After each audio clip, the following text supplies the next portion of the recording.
नमस्कार। Sanskrit online classes में आप सभी का स्वागत है।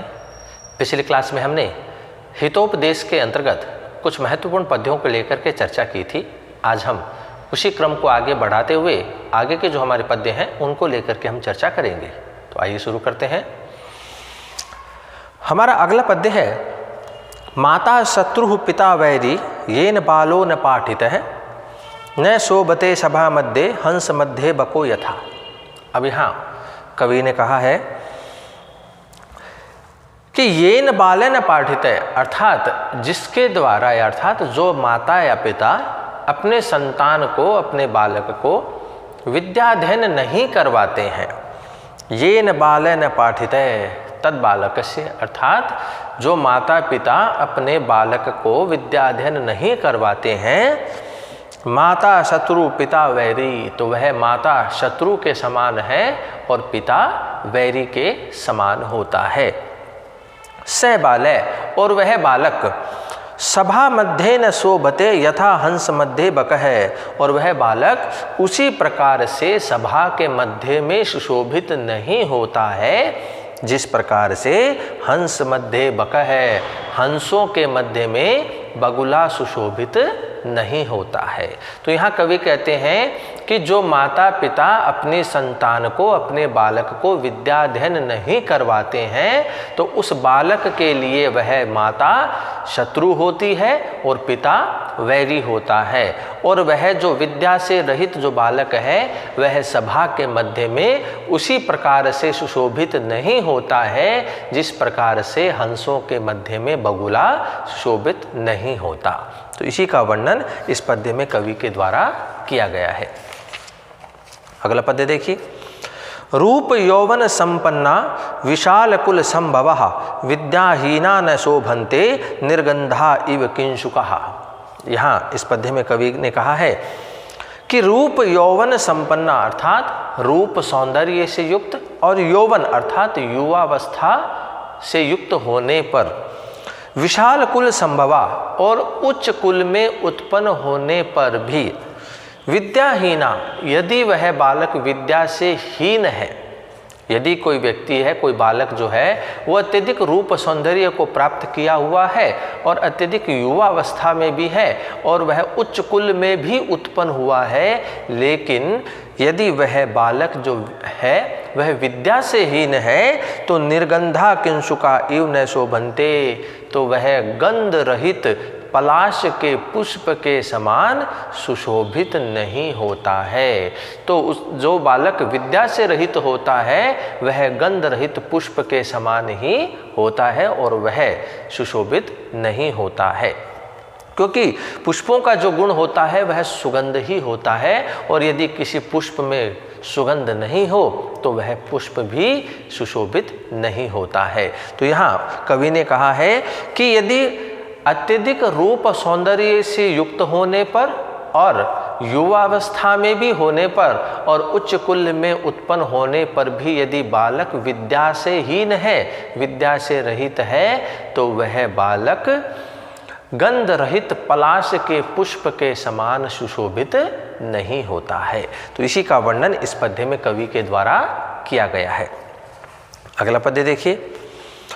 पुस्तकेषु च नाधीतम गुरु सन्निधौ न शोभते सभा मध्ये जार गर्भ इव स्त्रियः।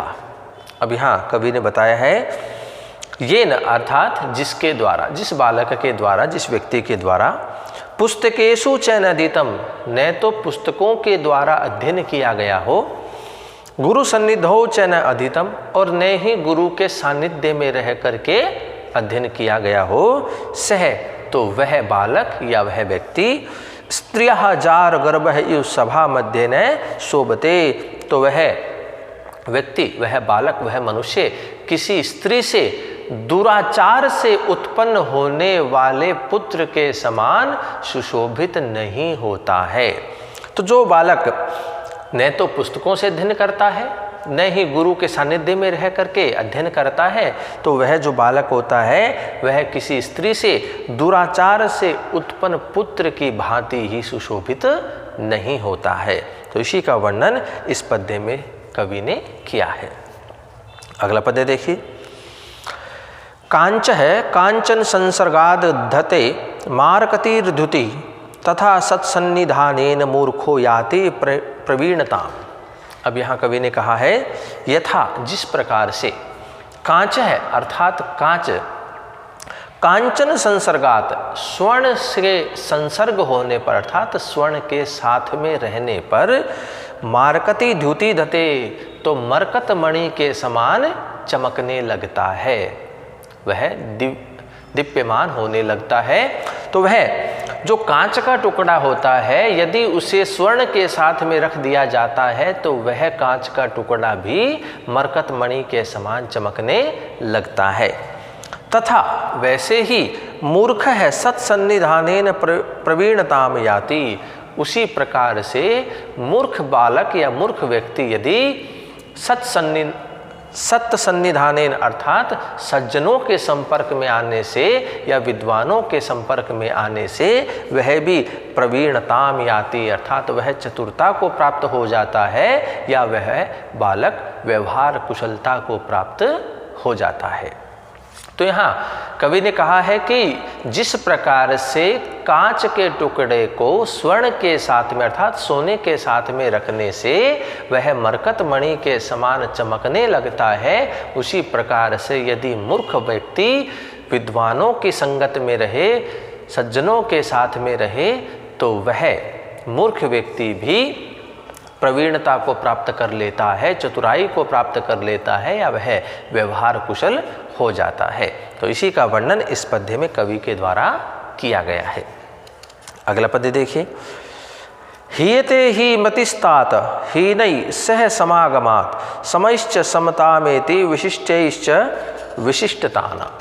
जी हाँ, कवि कहते हैं हे तात ही हीनै सह समागमात् मति हीयते।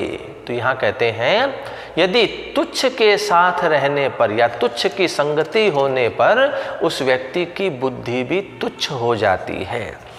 यहाँ कवि कहते हैं कि हीनै सह समागमात् मति हीयते। तो यदि तुच्छ के साथ में समागम किया जाए अर्थात उनके साथ रहा जाए या उनकी संगति की जाए तो उस व्यक्ति की बुद्धि भी तुच्छ हो जाती है।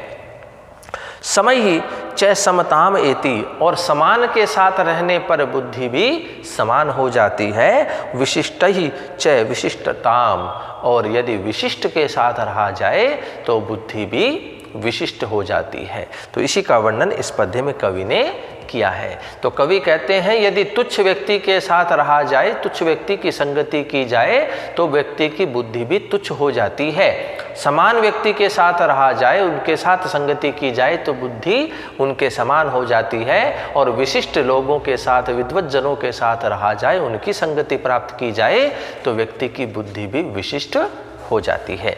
तो इसी का वर्णन इस पद्य में कवि ने किया है। अगला पद्य देखिए। ना द्रव्ये निहिता कांचित क्रिया फलवती भवेत न व्यापार सतेनापि शूकवत पाठ्यते बकह। अब यहाँ कवि ने कहा है कि अद्रव्य अर्थात जो बुरा पात्र होता है, निहिता कांचित क्रिया फलवती न भवेत, तो उसके प्रति किया गया कार्य सफल नहीं होता है। बुरे पात्र के प्रति किया गया कार्य फलवती नहीं होता अर्थात वह सफल नहीं होता है। यथा जैसे कि बकह व्यापार सतेन अपि शूकवत केनापि न पाठ्यते, जिस प्रकार से बगुले के ऊपर सैकड़ों प्रयास करने पर भी उसे तोते के समान पढ़ाया नहीं जा सकता है। तो कवि कहते हैं कि जो बुरा पात्र होता है उसके ऊपर या उसके प्रति किया गया जो कार्य होता है वह निष्फल होता है, वह कभी भी फलित नहीं होता है, सफल नहीं होता है। जिस प्रकार से बगुले के ऊपर सैकड़ों प्रयास करने पर भी उस बगुले को तोते के समान नहीं पढ़ाया जा सकता है। तो इसी का वर्णन इस पद्य में कवि के द्वारा किया गया है। अगला पद्य देखिए। अस्मिंस्तु निर्गुणम गोत्रे नापत्यम उपजायते आकरे पद्मरागाणाम जन्म काचमणे कुतः। तो यहाँ इस पद्य में कवि ने बतलाया है कि तो अस्मिन गोत्रे निर्गुणम अपत्यम न उपजायते, तो ऐसे गोत्र में, ऐसे कुल में निर्गुणम अर्थात गुणों से रहित, अपात्यम अर्थात पुत्र का या संतान का न उपजायते उत्पत्ति नहीं हो सकती है। कि अर्थात जिसका पिता ऐसा राजा होता है तो उसके कुल में उत्पन्न होने वाला, उसके वंश में, उसके परिवार में उत्पन्न होने वाला पुत्र भी निर्गुण नहीं हो सकता, अर्थात गुण से रहित नहीं हो सकता है। जैसे कि यथा, जैसे पद्म रागाणाम आकरे काचमण है जन्म कुत है। तो जैसे पद्म राग की गुफा में या खान में काचमण है, अर्थात कांच का जो टुकड़ा होता है, जो कांच है, जन्म कुत है, तो उसकी उत्पत्ति कैसे हो सकती है। पद्म राग की खान में कांच की उत्पत्ति कैसे हो सकती है। तो उसी प्रकार से ऐसे उच्च कुल में गुणों से रहित संतान की उत्पत्ति भी नहीं हो सकती है। तो इसी का वर्णन इस पद्य में कवि ने किया है। अगला पद्य देखिए। कीटो अपि सुमनः संगादारोहति सताम शिरः अस्मापि याति देवत्वम महद्भिः सुप्रतिष्ठितः। यहाँ कवि ने कहा है कि कीट है अपि, अर्थात जो छोटे छोटे कीड़े होते हैं, कीट होते हैं, वह भी सुमनः संगात, सुमन अर्थात पुष्पों की संगति को प्राप्त करके सताम शिरः आरोहति, सज्जनों के सिरों पर धारण किए जाते हैं। अर्थात जो पुष्पमाला होती है उसके साथ में ही सज्जनों के सिरों को धारण करते हैं। तो कहते हैं कि कीटः अपि सुमनः संगात सताम शिरः आरोहति। कीट अर्थात छोटे कीड़े भी पुष्पों की संगति को प्राप्त करके पुष्पमाला के साथ में ही सज्जनों के सिरों पर धारण किए जाते हैं। अश्मा अपि महद्भिः सुप्रतिष्ठितः सन देवत्वम याति ही। अश्मा अर्थात जो पत्थर होता है वह अपि अर्थात पत्थर भी, महद्भी अर्थात महान या श्रेष्ठ, सुप्रतिष्ठित है अर्थात जो श्रेष्ठ जन होते हैं उनकी प्रतिष्ठा को प्राप्त करके देवत्वम याति, देवता स्वरूप को प्राप्त कर लेते हैं। तो जो साधारण पत्थर जो होते हैं वह श्रेष्ठ व्यक्तियों की प्रतिष्ठा को प्राप्त करके देवता स्वरूप को धारण कर लेते हैं। तो यहाँ कवि ने कहा है कि जो छोटे कीड़े आदि होते हैं वह पुष्पों की संगति को प्राप्त करके सज्जनों के सिरों को धारण करते हैं। जैसे कि जो पत्थर आदि होते हैं वह भी, जो कि जिनका कोई रूप आदि नहीं होता है, ऐसा साधारण पत्थर भी श्रेष्ठ जनों की प्रतिष्ठा को प्राप्त करके देवताओं के स्वरूप को प्राप्त कर लेते हैं। तो इसी का वर्णन इस पद्य में कवि ने किया है। अगला पद्य देखिए।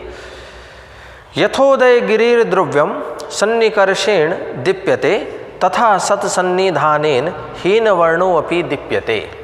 अब यहाँ कवि ने कहा है कि यथा, जैसे अर्थात जिस प्रकार से, द्रव्यम अर्थात बिना तेज को धारण किया हुआ कोई पत्थर, यथा द्रव्यम उदय गिरे सन्निकर्षेण दीप्यते, कि जिस प्रकार से तेज से रहित कोई साधारण पत्थर उदय गिरे है अर्थात उदयाचल जो पर्वत है उसके सन्निकर्षण, उसकी संगति को प्राप्त करके उसके सानिध्य में आकर के दीप्यते, चमकने लगता है। यह तथा उसी प्रकार से हीन वर्ण है अपि सत्सन्निधानेन दीप्यते। तो उसी प्रकार से मूर्ख व्यक्ति जो होता है यदि वह सज्जनों की संगति को प्राप्त कर लेता है तो वह भी सुशोभित होने लगता है, वह भी विद्वान या सज्जनों की संगत, सज्जनों की श्रेणी में आ जाता है। तो यहाँ कवि कहते हैं कि जिस प्रकार से तेज से रहित कोई साधारण पत्थर उदय पर्वत के अर्थात उदयाचल पर्वत के सानिध्य में आकर के वह चमकने लगता है, उसी प्रकार से कोई मूर्ख व्यक्ति यदि सज्जनों के या विद्वानों की संगति में आकर के वह मूर्ख व्यक्ति भी विद्वानों की तरह ही सुशोभित होने लगता है। तो इसी का वर्णन इस पद्य में कवि के द्वारा किया गया है। अगला पद्य देखिए। गुणा गुणगेषु गुणा भवन्ति ते निर्गुणं प्राप्य भवन्ति दोषः आस्वाद्य तोयः प्रवहन्ति नद्यः समुद्रमासाद्य भवन्त्यः पेयः।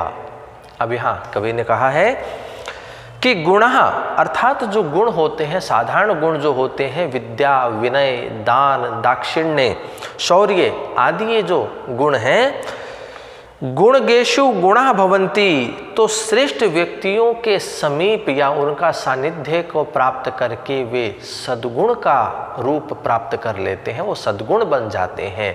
जो साधारण गुण जो होते हैं, विद्या, दान, दाक्षिण्य, शौर्य, विनय आदि जो साधारण गुण हैं, ये श्रेष्ठ व्यक्तियों के संपर्क में आकर के, उनके सानिध्य में आकर के, उनके समीप आकर के ये साधारण गुण भी सद्गुण बन जाते हैं, सद्गुण का रूप धारण कर लेते हैं। ते निर्गुणम प्राय दोषा भवन्ति, और यदि ये दोष रहित अर्थात गुण रहित व्यक्तियों के संपर्क में आते हैं तो ये दोष रूप को धारण कर लेते हैं, ये दूषित हो जाते हैं। नद्यः आस्वाद्यतोयः प्रभन्ति, नदियाँ जो होती हैं आस्वाद्यतोयः अर्थात जो मीठा जल होता है उसे लेकर के यह प्रवाहित होती हैं, बहती हैं। समुद्र आशाद्य अपेयः भवन्ति, और जब ये समुद्र से मिल जाती हैं, खारे जल से समुद्र से मिल जाती हैं, तो इनका मीठा जल भी पीने के योग्य नहीं होता है।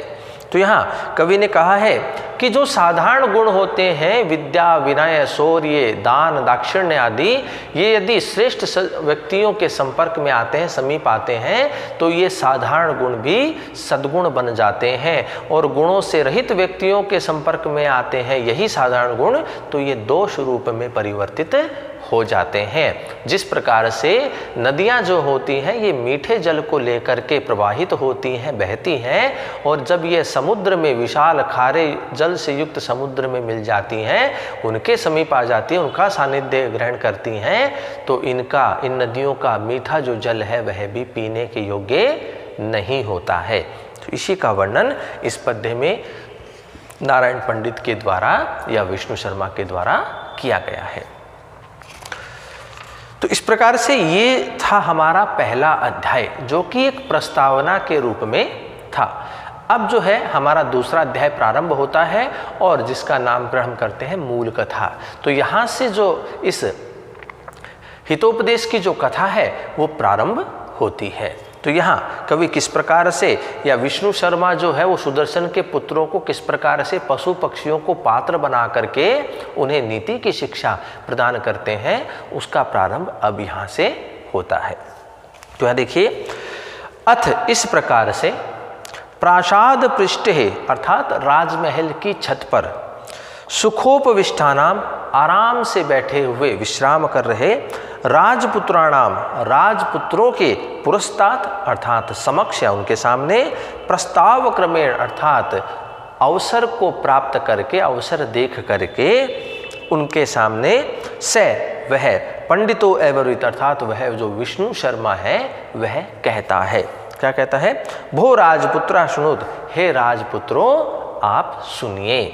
तो यहाँ राजमहल की छत पर सुदर्शन के चारों पुत्र और जो विष्णु शर्मा हैं वो सभी आराम से बैठे हुए हैं, और अवसर पा करके विष्णु शर्मा जो हैं वो उन राजपुत्रों से कहते हैं कि हे राजपुत्रों आप सुनिए।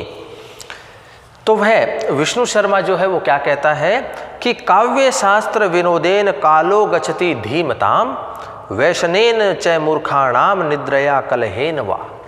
अब यहाँ कवि कहते हैं कि धीमताम अर्थात जो विद्वान लोग होते हैं, बुद्धिमान लोग होते हैं, काल है उनका समय काव्य शास्त्र विनोदेन गच्छति, काव्य शास्त्र के विनोद में ही व्यतीत होता है। जो बुद्धिमान होते हैं, जो श्रेष्ठ होते हैं, उनका समय काव्य शास्त्र के विनोद में ही व्यतीत होता है, शास्त्रों का अध्ययन करने में ही उनका समय, उनका काल व्यतीत होता है। मूर्खाणाम और इसके विपरीत जो मूर्ख व्यक्ति होते हैं, तू काल है अर्थात उनका जो समय होता है वह वैशनेन अर्थात बुरी आदतों में, निद्रया अर्थात नींद लेने में, कलहेन वा और कलह करने में, गच्छति अर्थात व्यतीत होता है।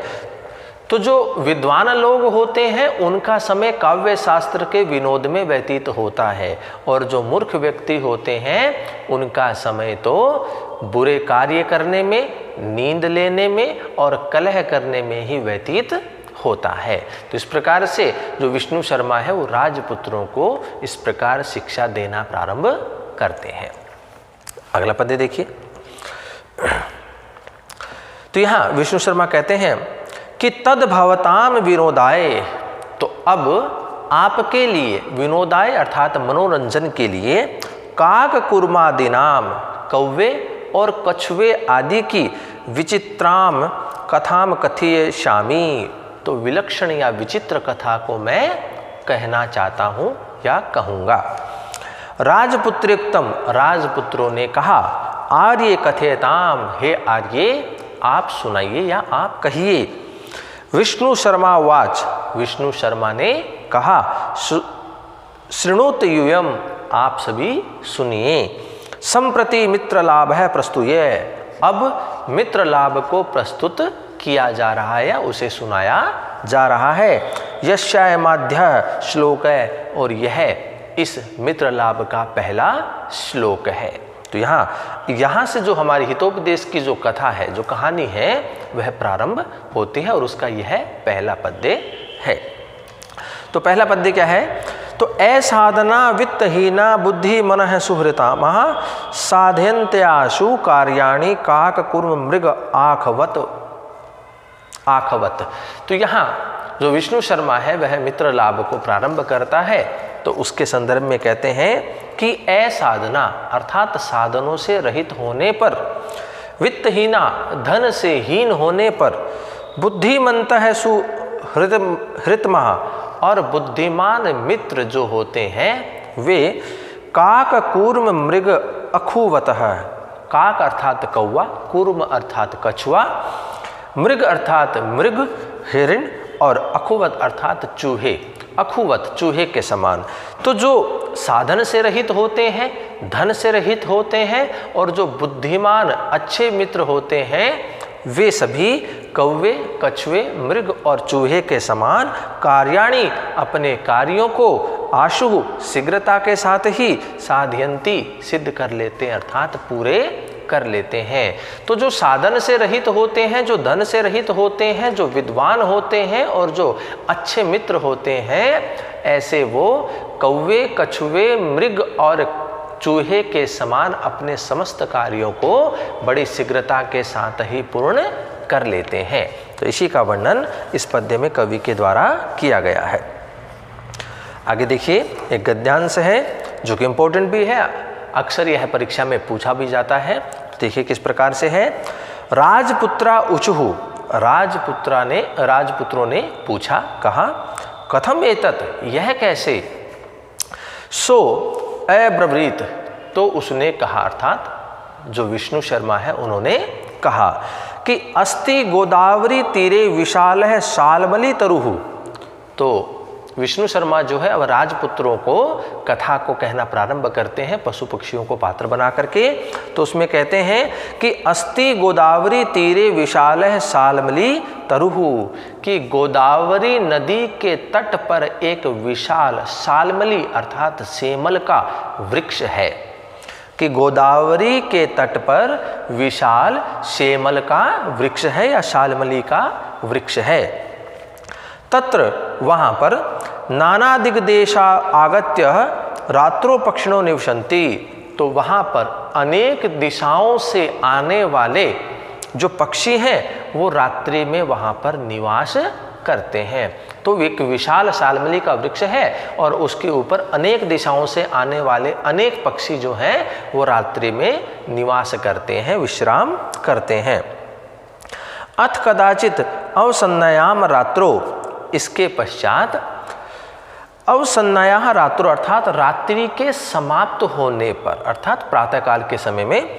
तो इस अथ कदाचित तो किसी समय, अवसन्नायाम रात्रौ अर्थात रात्रि के समाप्त होने पर, अस्ताचल चूड़ा अवलंबिनी भगवती कुमुदनी नायके चंद्रमसी, और कुमुदनी के नायक अर्थात स्वामी चंद्रमा के अस्ताचल की ओर चले जाने पर अर्थात चंद्रमा के छिप जाने पर और सूर्य उदय का जो होने का समय होता है, जो प्रातःकाल होता है, उस समय की स्थिति का यहाँ पर वर्णन किया गया है। तो कवि कहते हैं कि किसी समय रात्रि के या किसी दिन रात्रि के समाप्त हो जाने पर या व्यतीत हो जाने पर और कुमुदनी के स्वामी उस चंद्रमा के अस्ताचल की ओर चले जाने पर लघुपतनक नामा वायस है, लघुपतनक नामक कौवे के। अब देखिए यहाँ से छोटे प्रश्न भी तैयार हो रहे हैं कि प्रश्न पूछे जाते हैं कि जो हितोपदेश का मित्र लाभ है उसमें कौवे का नाम क्या होता है। तो यहाँ से स्पष्ट होता है कि कौवे का नाम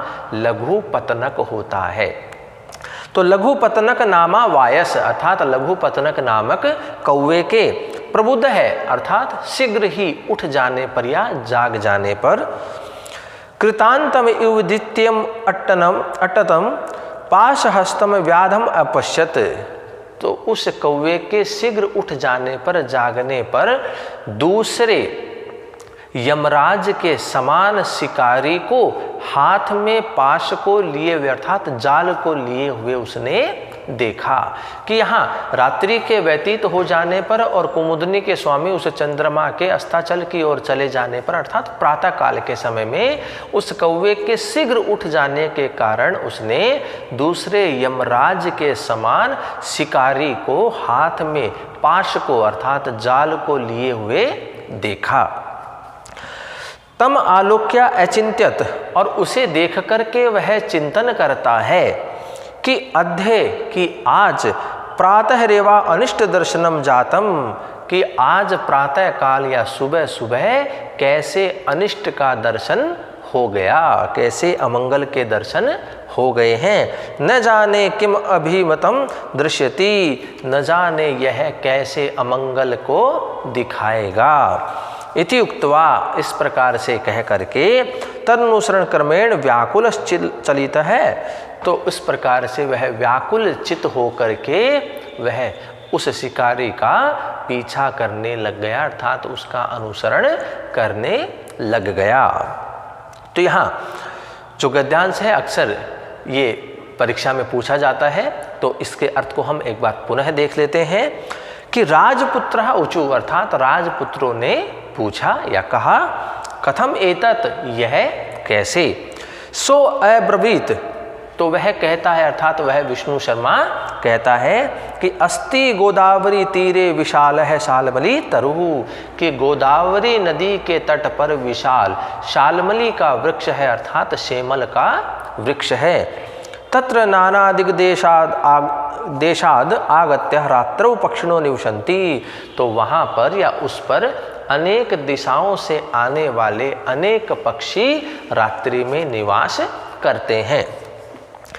अथ कदाचित इस प्रकार से किसी समय अवसन्नायाम रात्रौ रात्रि के व्यतीत हो जाने पर अस्ताचल चूड़ा अवलिंबिनी भगवती कुमुदनी नायके चंद्रमसी तो कुमुदनी के नायक उस चंद्रमा के अस्ताचल की ओर चले जाने पर था चंद्रमा के अस्त हो जाने पर लघुपतनक नामा वायस लघुपतनक नामक कौवे के प्रबुद्ध अर्थात शीघ्र उठ जाने से या उठ जाने के कारण कृतांतम इव द्वितीयम तंतम पाशहस्तम व्याधम अपश्यत तो दूसरे यमराज के समान शिकारी को हाथ में जाल लिए हुए देखा या हाथ में जाल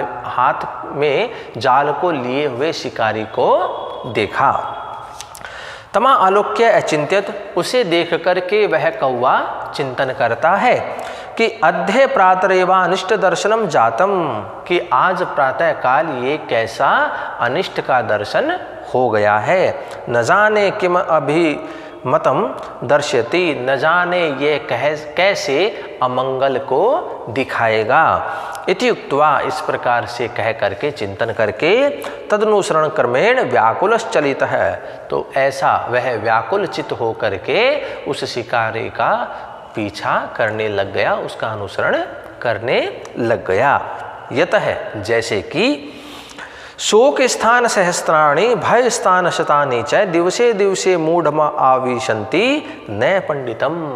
तो यहाँ कवि ने कहा है कि शोक स्थान सहस्त्राणि कि दुख के 1000 स्थान, भय स्थान शतानि और भय के सैकड़ों स्थान दिवसे दिवसे अर्थात प्रतिदिन मूढ़म आविशंति, जो मूर्ख व्यक्ति होते हैं उन्हें वो पीड़ित करते हैं। पंडितम ने विद्वान लोगों को नहीं करते। कि दुख के हजारों स्थान और भय के सैकड़ों स्थान प्रतिदिन मूर्ख व्यक्ति को पीड़ित करते हैं, लेकिन विद्वज्जनों को वो पीड़ित नहीं करते हैं। तो इसी का वर्णन इस पद्य में कवि के द्वारा किया गया है। अगला पद्य देखिए। उत्थायोत्थाय बोधव्यम महद भयमुपस्थितम मरण व्याधि शोक नाम किमध्य निपतिष्यति। अब यहाँ कवि ने कहा है कि उत्थाय उत्थाय अर्थात प्रतिदिन बिछोने से उठ करके, बिस्तर से उठ करके, अध्य आज, मरण व्याधि शोकानाम किम निपतिष्यति, कि आज मृत्यु, रोग या दुख न जाने यह इनमें से क्या आएगा या क्या हम पे आज गिरेगा। कि प्रतिदिन बिछोने से उठ करके आज मृत्यु, रोग और दुख इनमें से न जाने आज क्या आ गिरेगा। इति यद महद भयम उपस्थित है तद बोधव्यम, और इस प्रकार से यह जो भयंकर भय प्राप्त होने वाला है उसे अवश्य ही जानना चाहिए। कि जो अचानक से या जो भयंकर भय उत्पन्न होने वाला है, आने वाला है, उसके बारे में अवश्य ही जानना चाहिए। तो इस प्रकार से वह जो कौवा है वह चिंतन करता है कि आज ऐसे अमंगल के दर्शन हो गए हैं, अनिष्ट का दर्शन हो गया है, न जाने आज मृत्यु, रोग या फिर कोई अन्य दुख या भय आज न जाने हम पर क्या आ गिरेगा। तो जो भय उत्पन्न होने वाला है, जो आने वाला है, उसके बारे में जानना चाहिए। तो इसी का वर्णन इस पद्य में कवि के द्वारा किया गया है। आगे देखिए, गद्यांश है। अथ, इस प्रकार से, तेन व्याधेन, उस शिकारी के द्वारा, तंडुल कणान अर्थात चावलों के कणों को या दानों को, विकीर्य फैला करके, जालम विस्तीर्ण और जाल को बिछा करके फैला करके, सचय तत्र प्रछन्नो भूत्वा स्थित है, और वह कहीं समीप में ही जा करके छिप जाता है। तो वह जो कौवा होता है वह जिज्ञासा से युक्त होकर के उस शिकारी का पीछा करता है कि यह शिकारी आज क्या करने वाला है। तो उसी का जो दर्शन है वह इस गद्य में दिखाई देता है कि इस प्रकार से अथ तेन अर्थात इसके पश्चात, उस तेन व्याधेन उस शिकारी के द्वारा, तंडुल कणान अर्थात चावलों के कणों को या चावलों के दानों को, विकीर्य फैला करके, जालम विस्तीर्णम और जाल को बिछा करके या फैला करके, सचय तत्र प्रछन्नो भूत्वा स्थित और स्थिता, और वह स्वयं जो है वो समीप में ही कहीं जा करके छिप जाता है। अस्मिन्नेव काले, और उसी समय पर, चित्रग्रीव नाम का कपोतराज, कबूतरों का राजा। अब यहाँ भी एक छोटा प्रश्न तैयार हो गया कि कबूतरों का जो राजा है उसका नाम क्या है। तो चित्रग्रीव उसका नाम है। तो कहते हैं कि अस्मिन एव काले, उसी समय पर, चित्रग्रीव नामा कपोतराज है, चित्रग्रीव नाम का कबूतरों का राजा, सपरिवारो अपने कुटुंब के सहित, अपने परिवार के सहित, व्यति आकाश में उड़ता हुआ, विसर्प तंडुल कणान अवलोक्यमास, तो ऐसे स्थान पर चावलों के दानों को देखता है। तो वह जो कबूतरों का राजा चित्रग्रीव होता है वह आकाश में उड़ते हुए उन चावलों के दानों को देखता है। ततः उसके पश्चात कपोतराज तंडुल कण लुब्धान कपोतान प्राह, तो वह कबूतर अर्थात वह चित्रग्रीव कबूतरों का राजा, तंडुल कण लुब्धान चावलों के दानों के लोभी, कपोतान अन्य कबूतरों को प्राह कहता है, कुतो अत्र निर्जने वने तंडुल कणानाम संभवै, तो इस निर्जन वन में चावलों के दानों का होना कैसे संभव हो सकता है। कि जहाँ पर कोई भी व्यक्ति आता जाता नहीं है, निर्जन है, तो ऐसे स्थान पर, खुले स्थान पर चावलों के दानों का होना कैसे संभव है। तन्निरूप्यताम तावत, तो हमें सावधानी पूर्वक देखना चाहिए। भद्रम इदम न पश्यामि, मुझे यह उचित प्रतीत नहीं हो रहा है। प्रायेण अनेन तंडुलकण लोभेना अस्माभिरपि तथा भवितव्यम, तो वह कहता है कि हमारी स्थिति भी चावलों के दानों के लोभ में आने से उसी प्रकार की स्थिति न हो जाए कि हम भी कि इन चावलों के दानों के लोभ से हमारी भी वैसी ही स्थिति या वैसी ही दशा न हो जाए। तो यहाँ जो कबूतरों का राजा चित्रग्रीव है वह अन्य कबूतरों से इस प्रकार से अपनी जो चिंता है निर्जन वन में चावलों के दानों को देख करके वह चिंता वह व्यक्त करता है। तो एक बार पुनः हम इस गद्यांश को देख लेते हैं, अर्थ को देखेंगे इसके कि अथ तेन, इसके पश्चात में तेन व्याधेन अर्थात उस शिकारी के द्वारा तंडुलकणान अर्थात चावलों के दानों को विकीर्य फैला करके, जालम विस्तीर्णम और जाल को बिछा करके फैला करके, स च तत्र प्रछन्नो भूत्वा स्थित है और स्वयं के द्वारा कहीं पास में छिप जाता है। अस्मिन एव काले, और उसी समय पर चित्रग्रीव नामा कपोत राजा, चित्रग्रीव नाम का कबूतरों का राजा स परिवारों अपने परिवार के सहित वियति विसर्प तंडुलकणान अवलोक्य मास, और वह आकाश में उड़ते हुए उन चावलों के दानों को देखा। ततः इसके पश्चात कपोत राज तंडुलकण लुब्धान कपोतान प्राह, उसके पश्चात उस चित्रग्रीव नामक कबूतरों के राजा ने चावलों के लोभी उन अन्य कबूतरों से कहा, कुतो अत्र निर्जने वने तंडुलकणानाम संभवै, तो इस निर्जन वन में चावलों के दानों का होना कैसे संभव हो सकता है। तन्निरूप्यताम तावत, हमें सावधानी पूर्वक देखना चाहिए। भद्रमिदम न पश्यामि, मुझे कुछ ठीक नहीं लग रहा है या मैं इसे उचित नहीं समझता हूँ। प्रायेण अनेन तंडुलकण लोभेनास्माभिरपि तथा भवितव्यम, तो इन चावलों के दानों के लोभ के कारण हमारी भी वैसी ही दशा न हो जाए। अब कैसी दशा की स्थिति की बात यहाँ की गई है तो उसके लिए एक आगे पद्य है, तो देखिए, तो कंकणस्य तु लोभेन मग्नः पंके सुदूरस्तरे वृद्ध व्याघ्रेण संप्राप्त पथिक समृतो यथा। तो यह जिस स्थिति का वर्णन किया गया है उसके लिए कहा है कि यथा, जिस प्रकार से कंकणास्य लोभेन, सोने के कंगन के लोभ से, सुदुस्तरे पंके मग्नम पथिक है, गहरे कीचड़ में फंसे हुए यात्री की हुई थी, कि जो स्थिति जो दशा सोने के कंगन के लोभ के कारण गहरे कीचड़ में फंसे हुए पथिक की हुई थी, वृद्ध व्याघ्रेण संप्राप्त है समृत है, तो बूढ़े व्याघ्र के द्वारा, बूढ़े सिंह के द्वारा, बूढ़े शेर के द्वारा उस पथिक को पकड़ लिया गया और उसे मार दिया गया। तो यहाँ कबूतरों का राजा कबूतरों से यही कहना चाहता है, अन्य कबूतरों से, कि जिस प्रकार की स्थिति सोने के कंगन के लोभ से वह पथिक जो है वो गहरे कीचड़ में फंस गया था और बूढ़े शेर के द्वारा उसे पकड़ लिया गया और उसे मार दिया गया, तो वैसे ही स्थिति हमारी भी न हो जाए। तो इस प्रकार की चिंता जो है वह कबूतरों का राजा चित्रग्रीव प्रकट करता है। तो इसी का वर्णन इस पद्य में और इस गद्यांश में किया गया है। तो इस प्रकार से ये था हमारा दूसरा अध्याय जो कि मूल कथा के रूप में है। यहाँ से हमारी जो कहानी है मित्रलाभ की जो कथा है वह प्रारंभ हुई थी। तो अगली कक्षा में हम हमारे तीसरे अध्याय का हम अध्ययन करेंगे। आगे के जो गद्यांश और पद्य हैं उनको लेकर के हम चर्चा करेंगे। तो आज की क्लास में इतना ही। धन्यवाद।